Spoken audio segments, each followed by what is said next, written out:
Hey y'all, what's going on? It's Hunter Elliott here. I hope y'all are doing well. Lord knows I am. And today, well, what I've been reviewing was a treat for me, and I hope y'all can appreciate and enjoy the video. CZ TS2. I want y'all to check it out. This is the case it comes in. Actually not bad at all.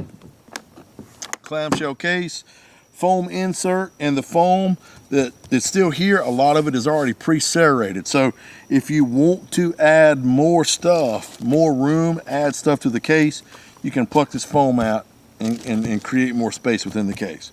But here's what CZ sends you. Obviously, we hope, the pistol, TS2, no magazine. Check the chamber, slide lock to the rear. We know it's empty, safe to talk about. Now, my test sample is a 9mm version, so the 2 magazines they send you, 20 round box magazines, cleaning kit, magazine loader, some paperwork, a lock, all that sort of good stuff. TS2, very reminiscent of the Shadow 2 as far as the lines and the aesthetics of it, but what many would consider an upgrade. Now, right off the gate, let me get the MSRP out of the way. This pistol MSRP is for $15.99. And that is a little bit of an expensive gun. However, there is justification behind that, in my opinion. This is a race gun, y'all. This is not a home defense, self-defense, concealed carry gun. This is a race gun. This is what you take to the match to run and give yourself a bit of an advantage. Now, when that's said, far be it for me to tell someone what they're going to do with their gun.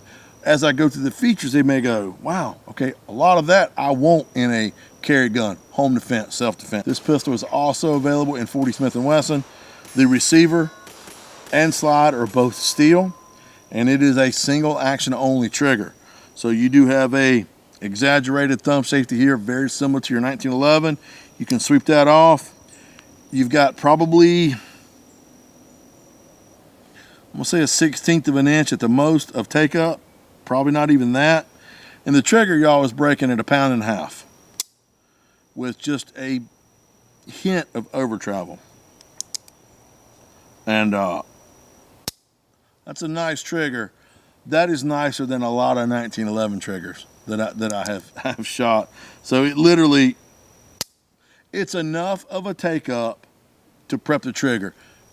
No resistance on the take up.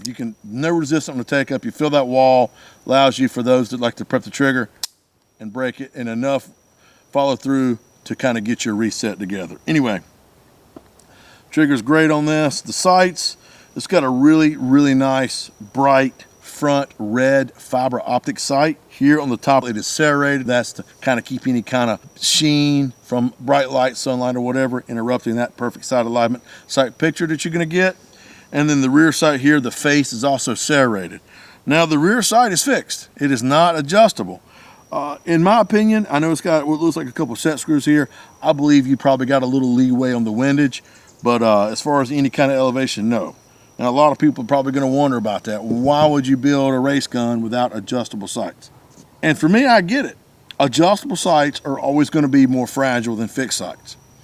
For my carry guns, I strongly prefer fixed sights. And you know, for a gun like this, a match gun that you would, Lord knows, it's going to be jostled around, bumped around, I feel like a fixed rear sight has a place, because once you've got it set and dialed in, it's going to be there. If you bump it, bang it, drop it, it's not going to change. It shouldn't change. From the factory, you know, we shot it out from 20, 30 feet to 25 yards, and it seemed it was where it needed to be. So CZ had you set up right, tight, and out of sight, out of the box.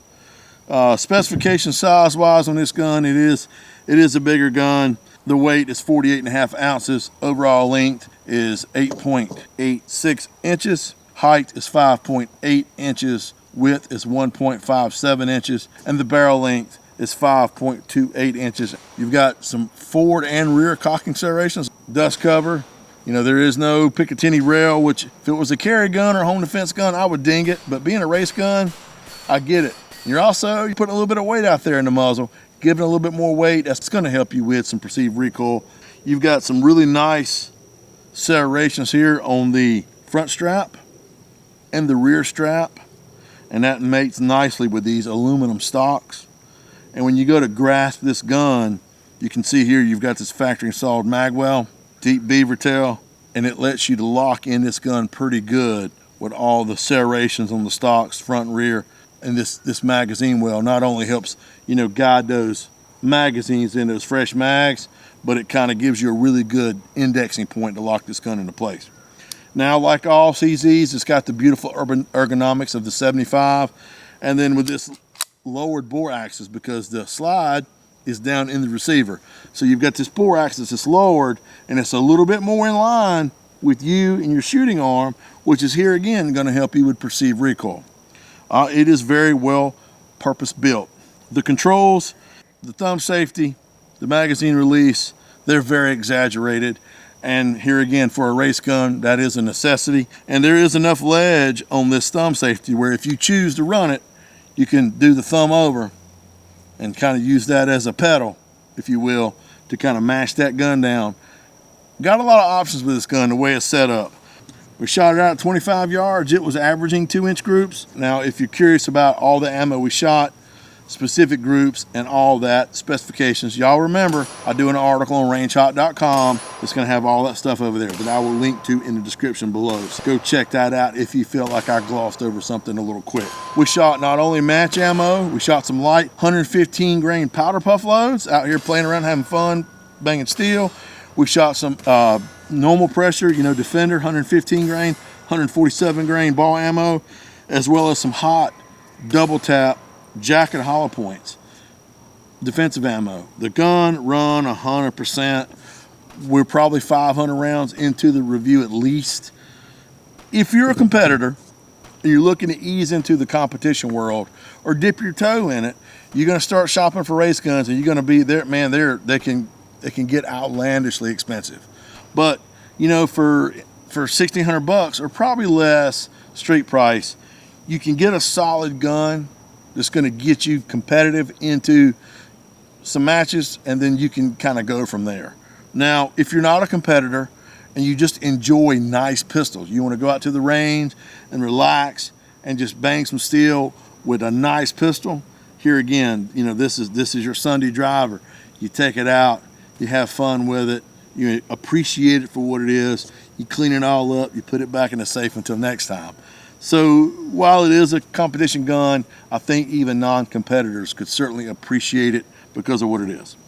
If you got any questions or comments, man, we got the comment section below. Please feel free to leave me a comment or question. Check my article out. If you like the video, I hope I could earn a subscription. I think we do a lot of cool stuff over here at Range Hot. I try to do it.